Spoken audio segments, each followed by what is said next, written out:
Before the screening, I call Anne-Claire Legendre, Consul General de France at New York, on the stage. Anne-Claire.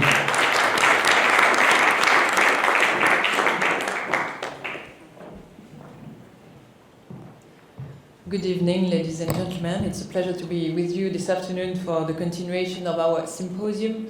Before the screening of The Weapons of the Spirit by Pierre Sauvage, indeed we want to take a few moments to honor Pierre Sauvage on behalf of the French Republic. So I'm going to call him to come to the stage with me for this moment.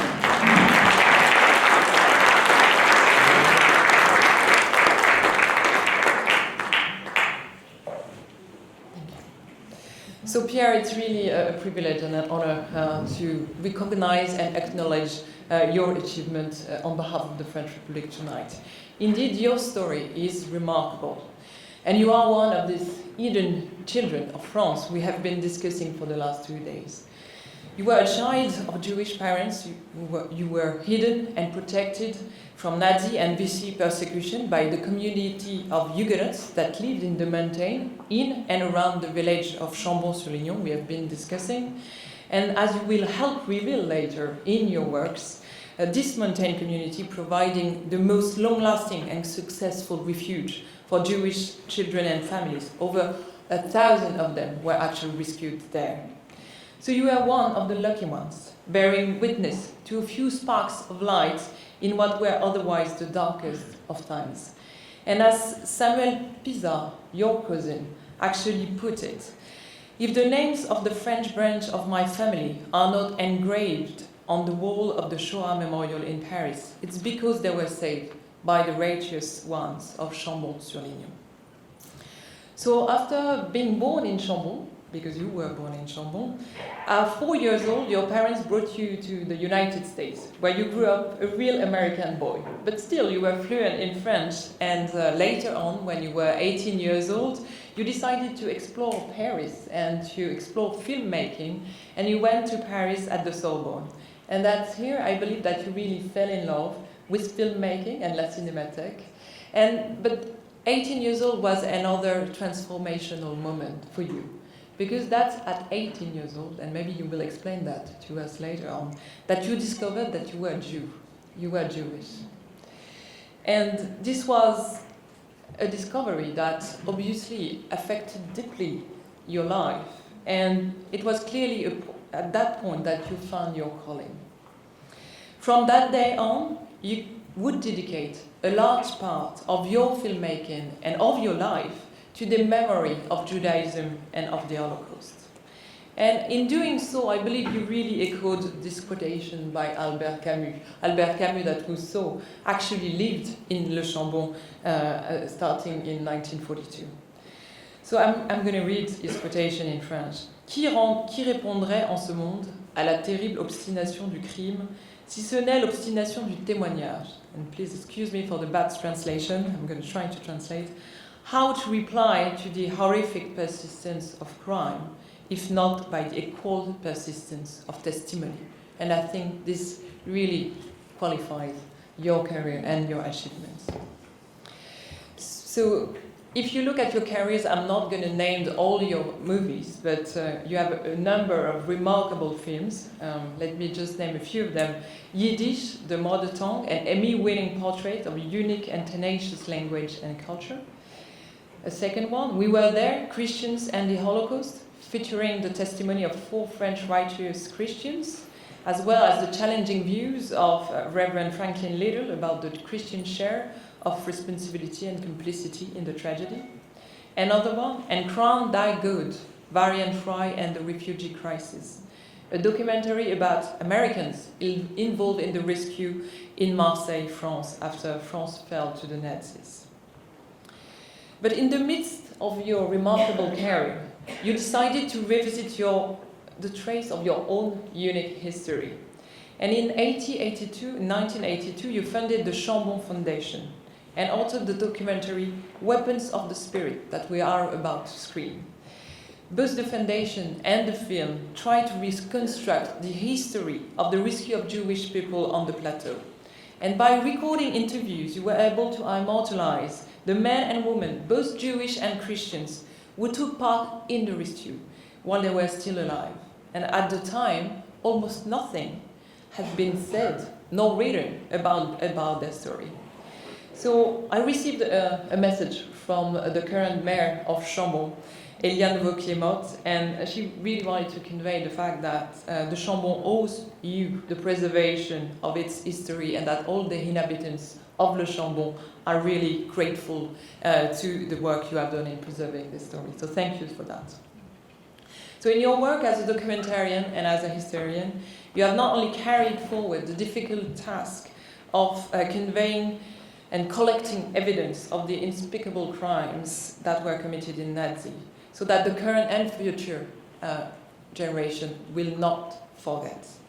But in the process of naming the unknowable, you have also explored and communicated the necessary and challenging lessons of hope that is intertwined with the Holocaust unavoidable lessons of despair.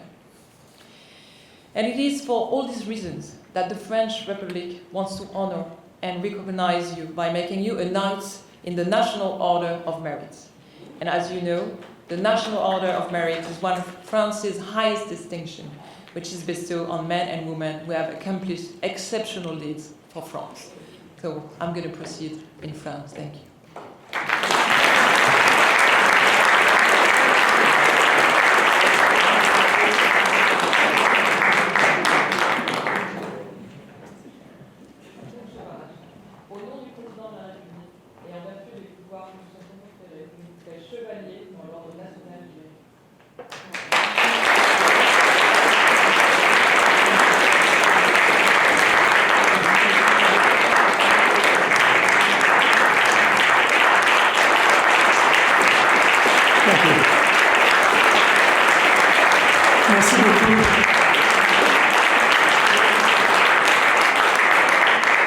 Thank you.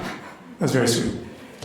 Merci beaucoup, Madame la Consul Générale, for those kind words and for pinning this medal on me. My parents had actually ardently wanted me to be French, and they succeeded to a great degree. And I think this is an award they would have taken pride in. I also want to thank Joël and Denise Vallat of Le Chambon-sur-Lignon, whose initiative this was. And thank you also, Madame la Consul Générale and Marta Pessina, for your wonderful hospitality to my wife and me. It is an honor to participate in an event with people I admire, some of whom spoke yesterday. I've also come twice to see the extraordinary exhibit here about Auschwitz, and much that helps to explain Auschwitz, which I think is a brilliant, really brilliant and very powerful accomplishment. And I feel motivated to dedicate this sneak preview screening of the almost completely remastered Weapons of the Spirit to the memory of a survivor of Auschwitz, my beloved first cousin, whom you mentioned, my mother's nephew, Samuel Pisar. It is sad that his widow, the great Judith Pisar, and my cousin Leah Pisar are stuck in Paris and couldn't be with us this evening for reasons beyond their control. But it was Judith who offered me the medal I am wearing today for this special occasion. Samuel Pisar, who for me and my family was always Moula, a diminutive of Samuel, and he was a very young survivor of several camps, including Auschwitz. At the beginning of Weapons of the Spirit, you'll see a family photograph taken in Poland before the war. The boy at the bottom left is Sam, who pulled off two especially extraordinary feats in his life, surviving when few did, then reinventing himself as a very prominent international attorney, as well as an author, notably of the memoir of Blood and Hope, and a devoted family man.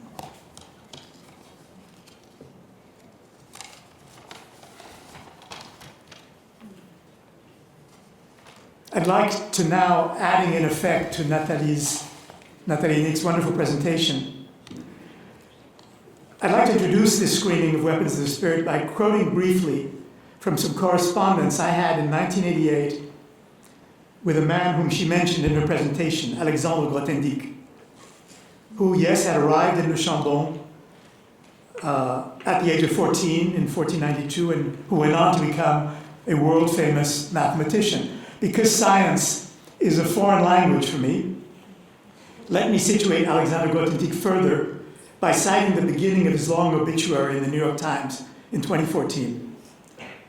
Alexander Grothendieck, whose gift for deep abstraction excavated new ground in the field known as algebraic geometry and supplied a theoretical formulation for the solving of some of the most vexing conundrums of modern mathematics, died on Thursday. A vexing character himself, Mr. Grothendieck turned away from mathematics at the height of his powers in the early 70s and had lived in seclusion since the early 1990s. The newspaper Le Monde described him as the greatest mathematician of the 20th century. Now, I had sent Mr. Grothendieck a few collective letters in the 80s when I was gathering information on what happened in and around Le Chambon during the war and helping to organize some reunions that took place there, also lobbying Yad Vashem to honor the village, which they ultimately did. It was a very interesting negotiation. But I wrote the famous mathematician a personal letter in 1988, congratulating him for having received a prestigious prize. He wrote back explaining that he had declined the prize and the prize money, saying that the world of science had been corrupted by plagiarism on a massive scale. Be that as it may, he went on to stress a few things to me that I want to share with you, because I believe that they touch on fundamental issues related to the film you're about to see. And by the way, while I'm talking, please feel free to move the table out of the way, because I don't want the people on the side to have their view obstructed. First, because I had mentioned to him that I was struggling financially in completing the film, he wanted me to know that all the money in the world wouldn't make any difference. Quote, even if you were able to get the film into every home on the planet, the world would not progress in the slightest. Your film will do no more good or bad than what it will do to you personally. You who have, rightly or wrongly, made it a sort of raison d'être, a reason for being, or at least the main investment of your existence. I will admit to you, he went on, that this sort of promotion, batage, that you're doing with regard to the righteous, puts the words in quote, the word in quotes, the righteous of Le Chambon, seeming thus to elevate simple human solidarity to the rank of sublime acts to be delivered to the emotional admiration of posterity, like museum pieces from a time long past when such things still existed. That effort seems to me to run counter to your objective. There were kind words in his letter too, and I wrote back to him as follows. I was very touched by your letter. You say many things that struck me as very true, not least the fact that the main benefit I can derive from my film is whatever I can derive from it myself. Furthermore, I'm not sure that I believe that movies have a profound influence, although some have claimed to me that my film had a certain impact on them. Is that to say that I agree with you that even if the film could be present in every home and in every movie theater, that, quote, the world would not progress in the slightest? Not quite, as we should not be merely realistic when it comes to such matters. One must have the courage of optimism. It is in that sense that I hope that Weapons of the Spirit, les armes de l'esprit, will have a helpful effect in the world. Finally, it is true that I have done some promotion around the righteous of Le Chambon. To be sure, simple human solidarity should not be elevated to the rank of sublime acts. But can one take the liberty of not celebrating it when it took place during those dark years? I added, I hope you will be able to see my film and will deem that I was faithful to the very simple nature of the solidarity that occurred. I hope that you, this audience, will think so too, and I look forward to discussing all this with you and my esteemed colleagues after the film. Thank you. Well, we have some time for the questions, but before I would like to introduce Michèle Cone. Michèle was born Calleux Michèle Cone. She spent her summers at Le Chambon between the ages of 9 and 12 during the German occupation, and maybe she could give us her testimony. Michèle settled in the United States after the war. She's a cultural historian. She taught for a long time at the School of Visual Arts. She's a fellow of the Humanities of the New York University, and her work focuses on the word under Vichy, the art world, under Vichy and the German occupation. She's the author of Artists Under Vichy, published in 1992 by Princeton, Art and Politics in France During the German Occupation, and French Modernism. And she's on the picture, just behind us. Michèle, peut-être une réaction au film avant les questions?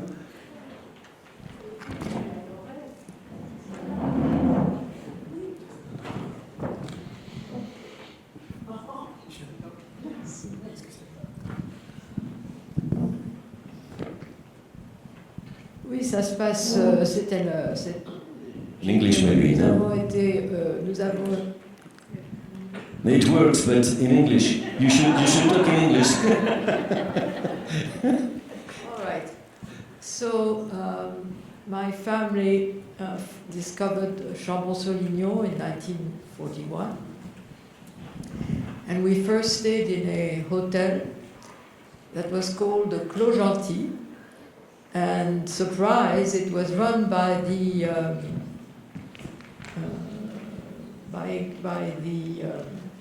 what's it called? By a religious group. Actually, it's by the Salvation Army, and it was rather intriguing to be served by women wearing things. But after a very pleasant time they were very nice, very nice. We felt that we had to find a more remote refuge. And so one day we were taking walks. Most of the roads at that time were not paved, so it was good for riding bikes and taking wonderful walks. And on this walk, my mother came across a local girl on a bike, and she asked her point blank whether she knew of any existing place that we could rent. And by chance, the 14-year-old said, "Oh, my parents have a place above them that you might like to see." So she took us there, and it was probably one of those apartments that had been fixed by this person who welcomed women from Catalan women. And so it was clean.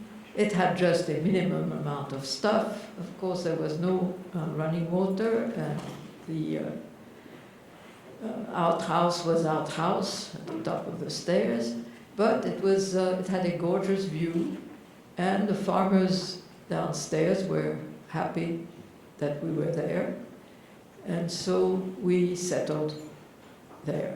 And I only spent with my brother and my nanny the vacations there, summer vacations and winter vacations. Anytime there was a vacation, that's where I went.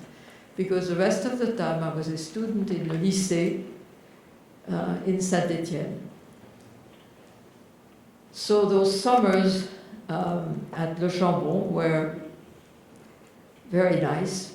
I was befriended by the girl who had found us the space above their farm.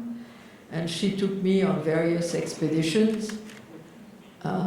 She took me in the fall to fetch mushrooms, and she made fun of me because I almost stepped on the big, beautiful ones that I confused with the dust underneath. And she also took me on expeditions that were really new to me, when she took her cow to be sired, I guess you'd go to the bull. And that was quite an expedition that I will not try to describe. But it was a real spectacle. And it went on for a while, and for a 9-year-old, 10-year-old, was rather intriguing. And also with her, she was sort of advanced for her age, in the sense that she had boyfriends.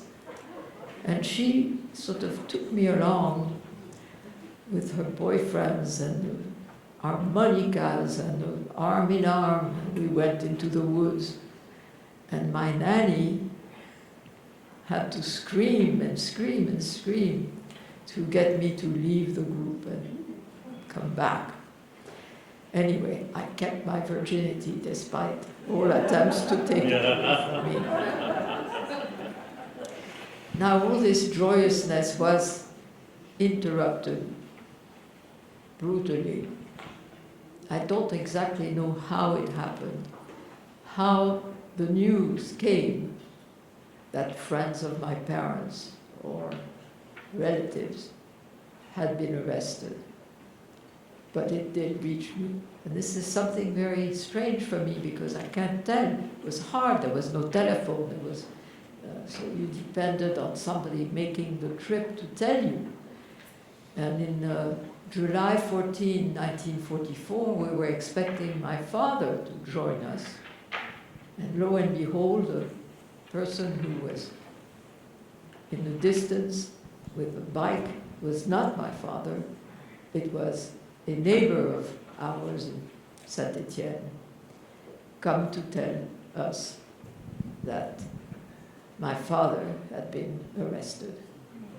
And we don't know whether he had been arrested as a Jew or as a resistor, because after his business had been Aryanized, he took a job with the local mayor, I guess, distributing gasoline coupons to truckers. So you can imagine that he would not give coupons to collabos that he knew were collabos, and would distribute his coupons to good people on the side of the resistance. And I guess that became known, and they arrested him as a resistor. However, what followed, when we heard the news that he had been taken with the dog, we had a German Shepherd, which sounds totally crazy, but we did. We had adopted that dog during the Exodus because we had seen him right outside our windows wandering about, and he seemed to need water, and nanny loved dogs, and so we adopted this dog, and for some crazy reason he stayed with us. Anyway, he was with my father when he was arrested. So what do you do? How do you feel when something like that happens? Well, there was no screaming as far as I remember. It was silence, it was tension, it was thinking what to do.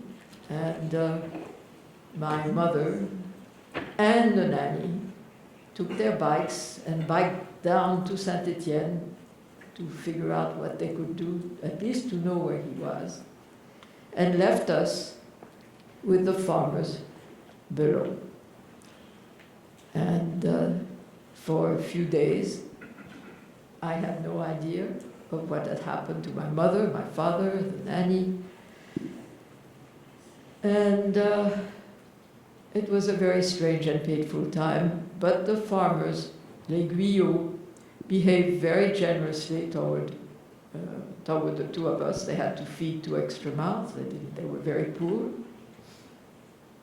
They put on the radio, London radio, for us, so we could hear a little bit what was going on.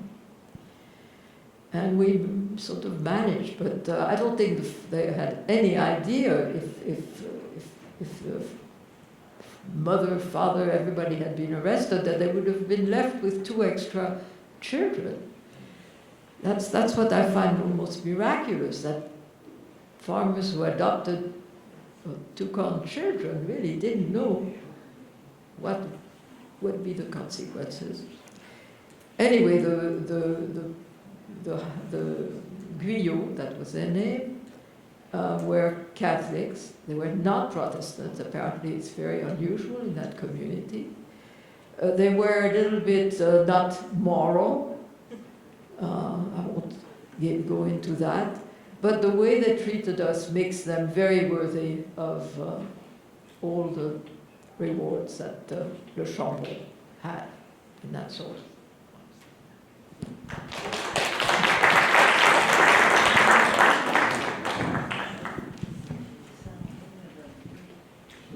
Pierre. Well, said a lot of things in the film. I'm not sure what I should add. I will share with you that it was a very difficult film to make for a slew of reasons. Among them, the fact that I come from a very anti-religious background. To me, religious people were a little bit stupid, narrow-minded, almost definitionally bigoted. That's what I thought. And here I go back to Le Chambon on a visit, initially with my wife, who is here, and I'd like to acknowledge her because nothing I've done that has any significance has been done without her.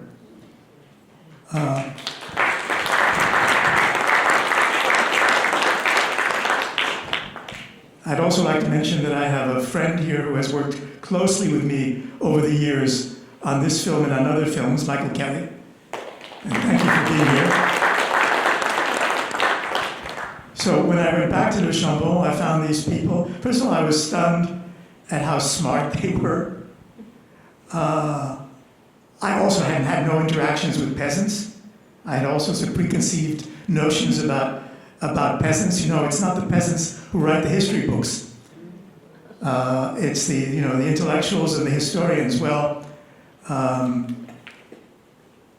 intellectuals, there are fewer intellectuals represented among the righteous among the nations than there are peasants. Education is important. We all believe in it. But smarts doesn't automatically lead to good conduct. What led these people to good conduct? Well, I tried to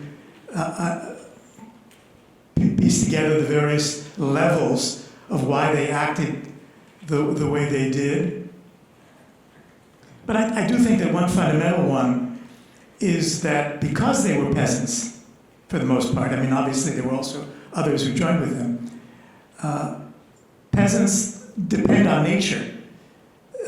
They have a sense of what is natural and what is not natural. And what was happening then, above all else, was not natural. And maybe, do we take questions? Or? Yes, maybe. Are there questions in the auditorium? Here in the back. In the back. Go ahead, no, you. Thank you. Pierre, I had seen the movie. In the microphone, please. Oh, thank you. Pierre, thank you. I had seen the movie in the early 90s, I believe. And I don't have a great memory of it from then on a VHS and a TV. I'm very interested in what you've done with this new version of it, which viewed very smoothly and very beautifully, and the titles read very well, music and all synced up very well. It's very powerful. Thank you. Well, thank you for asking. I made tons of changes, mostly minor. There are a few new things that weren't there in the past. I had felt originally, my wife thought I was a little crazy because it would have been a successful film and you don't fix what isn't broken. But I thought the film went too fast. I slowed it down. I'm very fond of the music that's there. I put in more music. And over the years, I had gotten a sense of what people were having more difficulty following. So I was able to make adjustments to try to make it as clear and as intelligible, as possible.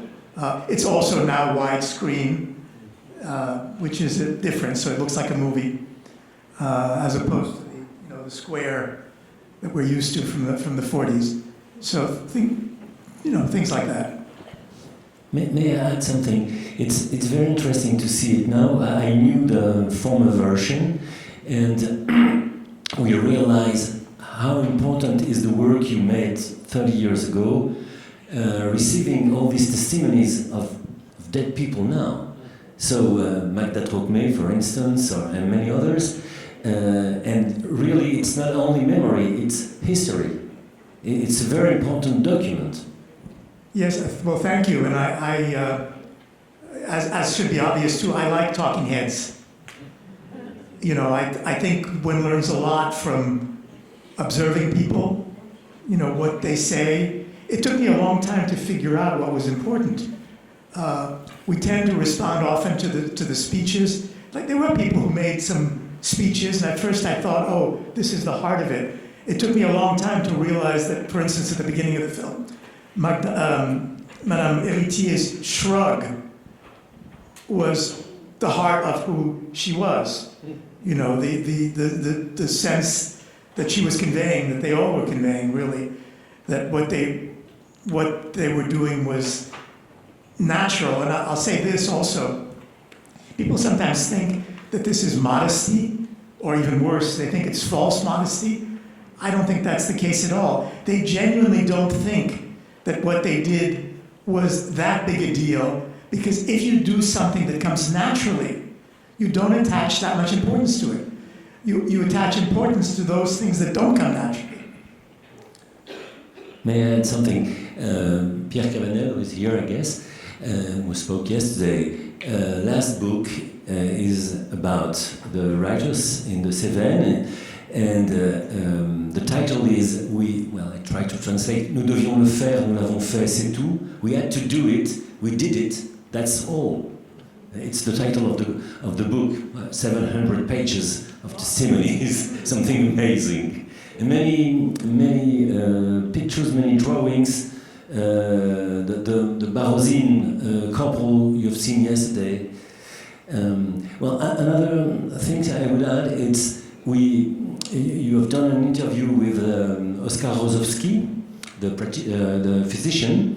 Forger. Yes, the forger during the war, and it's very interesting because you made a very pioneer work, because Rozowski have been interviewed many years after. In the context of the Spielberg and National Institute for Audiovisual, INA, in France, a very interesting interview, a 3 hours one, very well done, very precise, but many years after. And he gives a lot of information about his work during the war. Yes, no, I'm glad I got to these people, but what Patrick Cabanel, who has done extraordinarily important work, underscores in talking about the casualness with which they acted. I came to realize that that's a characteristic of people who do this kind of thing. We imagine, we've been influenced by the playwrights, by the dramatists, who imagine that these characters like Hamlet, agonizing over what to do, spending sleepless nights, wrestling with their conscience. Those people don't act. The people who act are the people for whom it is absolutely the most natural thing in the world. I'll illustrate that with one story that I really love. I was in New York. It was many years ago.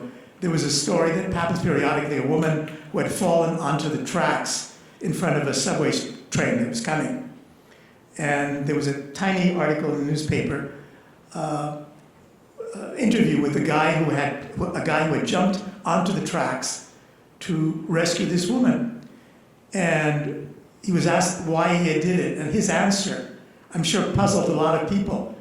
But to me, it was so clear. He said, what else could I do? There was a train coming. Those are the people who do that kind of thing. They don't think about it. They don't analyze it. It comes naturally. Now, there may also be cultural components, and certainly we know that, as Patrick was underscoring yesterday, we know that Huguenot, the Protestants in France, not elsewhere, it was a very special population with a very special history, a very special attachment to its history, a very special Christian approaches to the Jews and to religious things. That's also what, there's a line in the film, we were used to it. That's also what they were used to. They were used to those influences, and that shaped a lot of their conduct. Another question? Pierre, I wanted to ask you about the filmmaking process. As a filmmaker, how did you plan the filming? How long did it take? What were you expecting before going to Le Chambon? Did you make phone calls? How did you organize yourself? Yeah, and what were you expecting?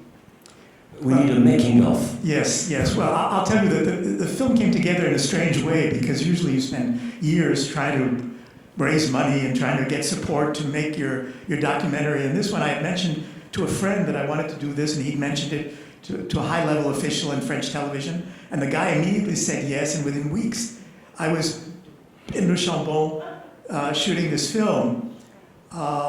And a lot of the time, I didn't know what I was doing. A lot of the footage that is in the film that looks like it belongs there, that's because after the fact, you try to figure out what to do with this footage. I didn't know what I was doing. I had no script. I knew Marcel Ophuls, the great documentary filmmaker, and I had called him for advice, and he said, "Do you have a script?" And with some embarrassment, I said, "No." And he said, "Good, because I wouldn't have known how to talk to you otherwise." That's a kind of documentary filmmaking approach. You shoot, you figure it out, but the film was really done in the editing. It was really a matter of spending years looking at the footage over and over again. And sometimes I didn't realize that certain things were important till the 30th time I heard this person say something, and then I was, oh my God, that's really, the heart of the film. I was very lucky with the Vichy minister, by the way, because that was a stroke of luck. I've often said that if Hitler had been alive and somebody had steered him to me, or steered me to him, I would have been delighted with the scoop, needless to say. But he really would not have been the perfect villain for me, because the film was not about commission, it was about omission. And L'Admiral's that about being part of the regime is the exact counterpart to the rescuers shrugging.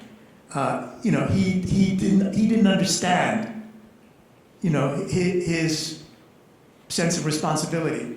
But in a nutshell, that was the process. Another question?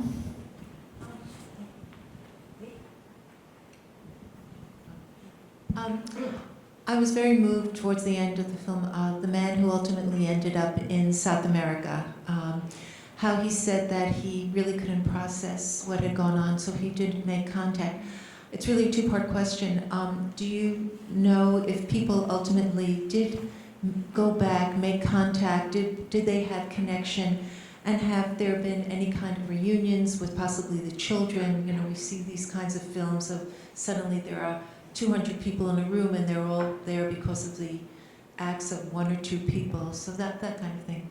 Yeah, it's a good question. Right after the war, there was relatively little contact. There was some. There were exceptions. There were some people who really remained devoted to the memory of what went on there.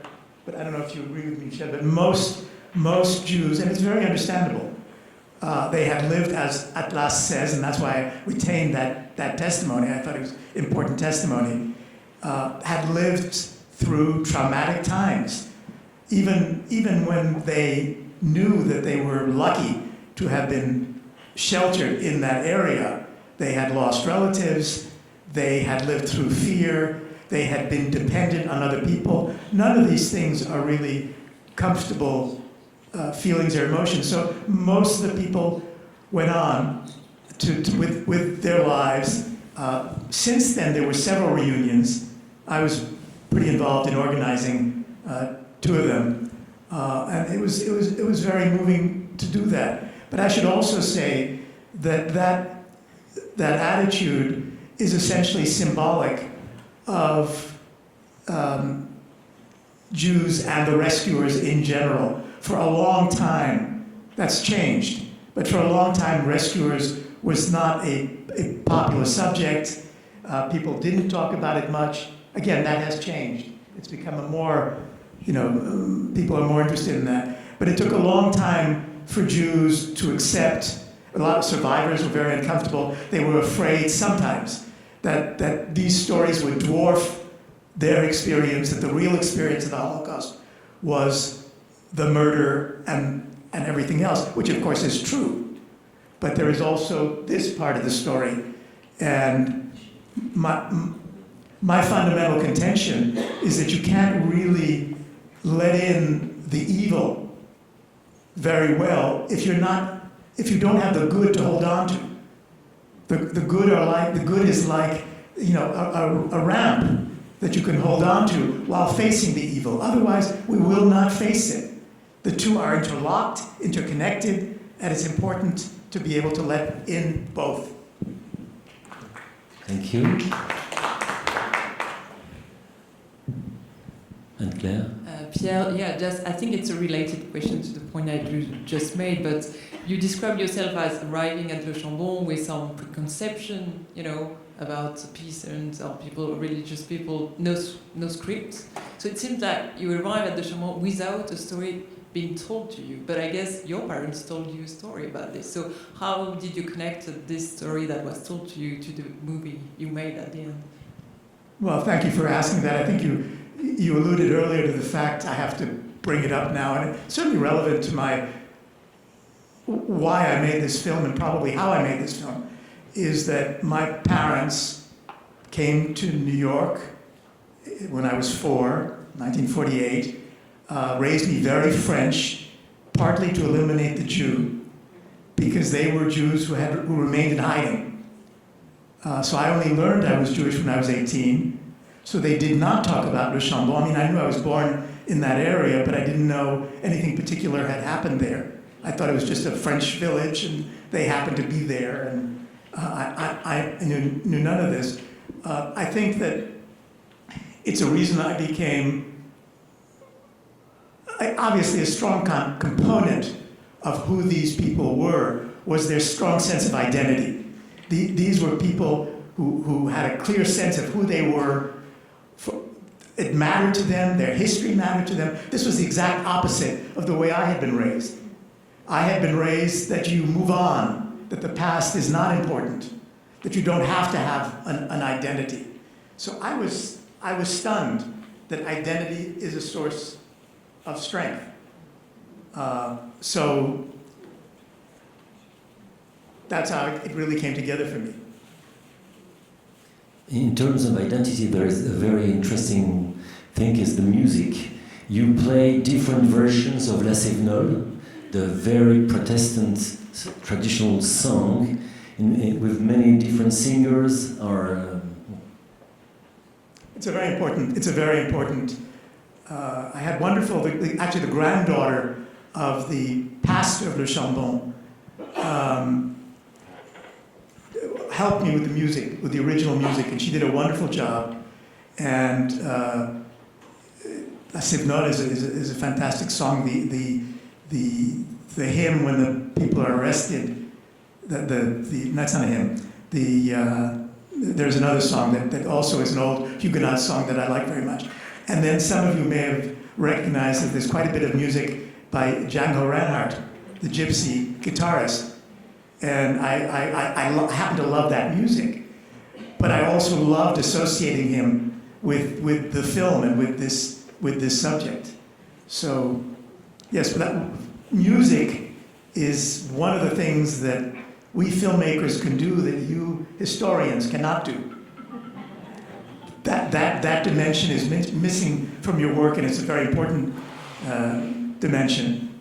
And of course, well, you can use photographs, but seeing these people, I think, is helpful to us in terms of getting an understanding of who they are. I would just like to ask a question to Michèle Cone. Michèle. I'm here. I'm Nathalie. Yeah. Okay. Could you please comment on the photograph behind you?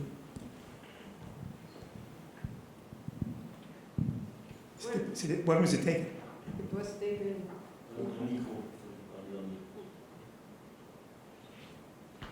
I think it was taken by my father, who was lucky enough not to be deported. He got to Paris the day after the last convoy left Drancy. And I think that he met with my mother, who had gone to Paris to figure out if she could save him. Anyway, he was liberated by the Allies and reconnected with my mother and figured out how to get back to the Chambon. And he appeared in a car with my mother. And the car had been my aunt. And she had left it, and they figured out how to fix it after 4 years of not being used because my aunt had come to New York.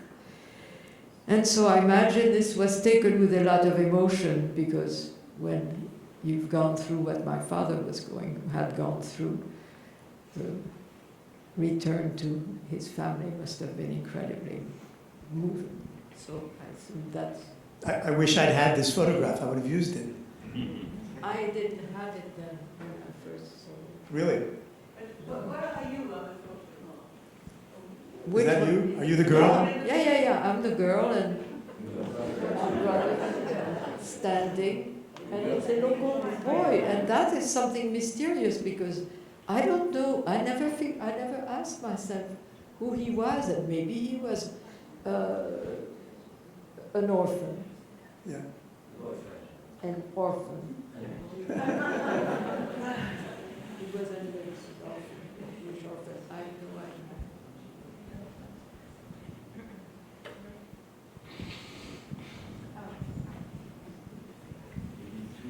idea. Did a great many people wind up in displaced persons camps?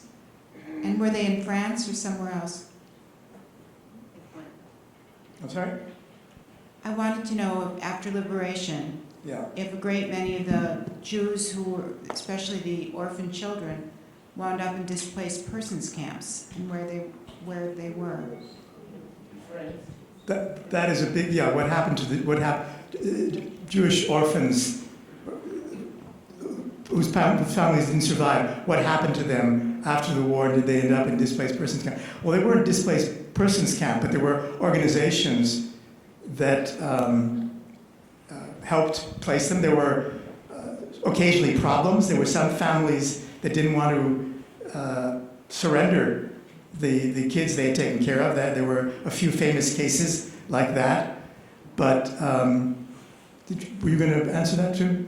Well, what I know, they were not in camps in France. They were in orphanages, mostly of the OSI, Œuvre de Secours aux Enfants.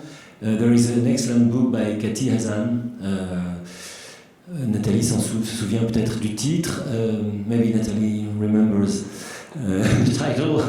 If you leave us your address, we will send you the title. But not in camps, not in displaced person camps in France. There were,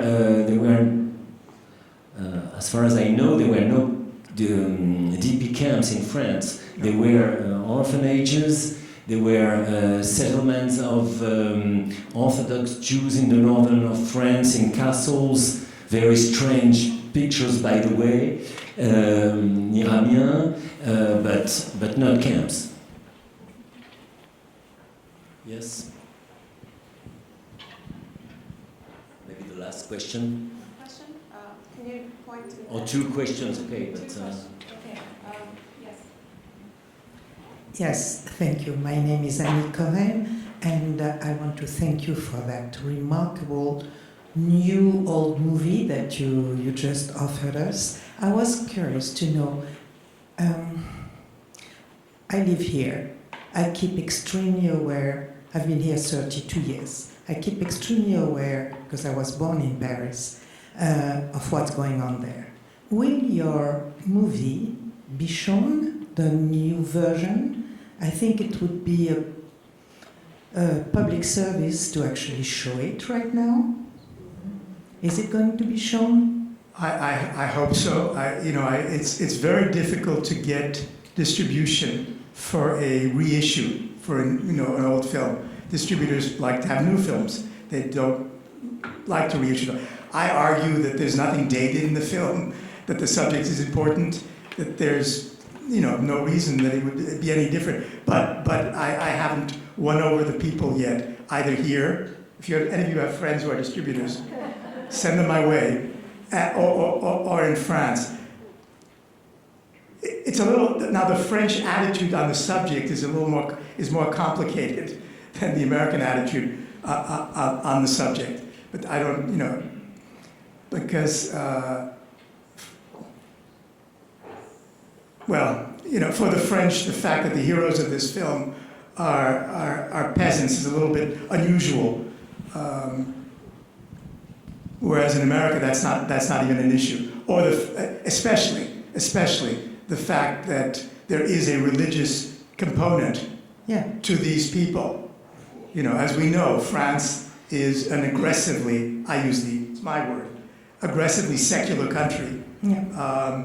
I'm secular too, but I had no choice but to honor who these people were. But I'm sorry to interrupt, but I just think that right now, it's such a show in that film of a moral compass. It's such a show of people having a spine, people knowing what's naturally, as you said, without any fuss, any show, knowing what's right and what's wrong. And it seems to me that it's just getting a little deleted lately in the society. So that would be like a booster. Well, thank you. A very needed one. Thank you very much. It will be available in one form or another. Absolutely. Well, I can presently propose, Pierre, to show it in the Museum of Auditorium in Paris, of course, but it's not, unfortunately for you, it's not a commercial network. It's modest. Well, 200 seats, nevertheless. It's a pleasure. By the way, the title of Cathy Hazan's book is The Shoah Orphans, Les Orphelins de la Shoah, about the work of the Aussie organization. The last question?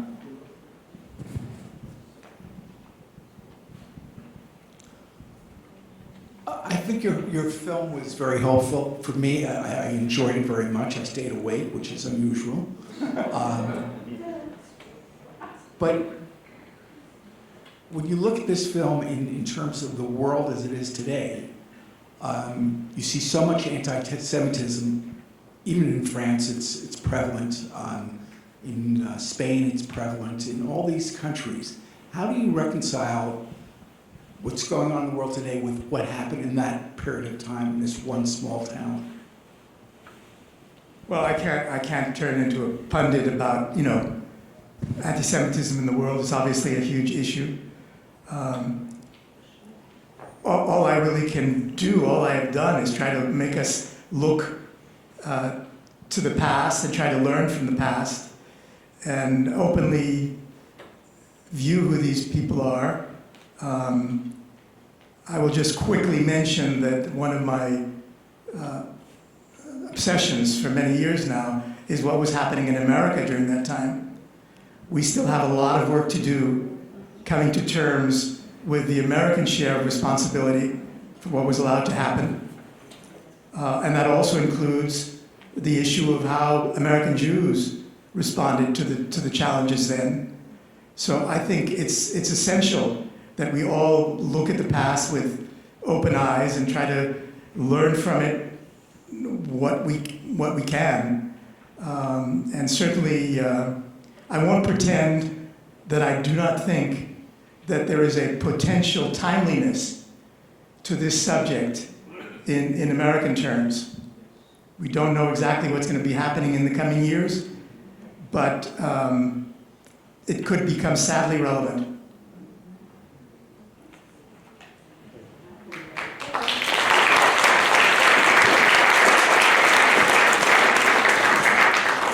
I think it's the conclusion. Thank you, Pierre Sauvage. Thank you, Michèle Cone. Thank you, Nathalie Heinich. It was a wonderful evening.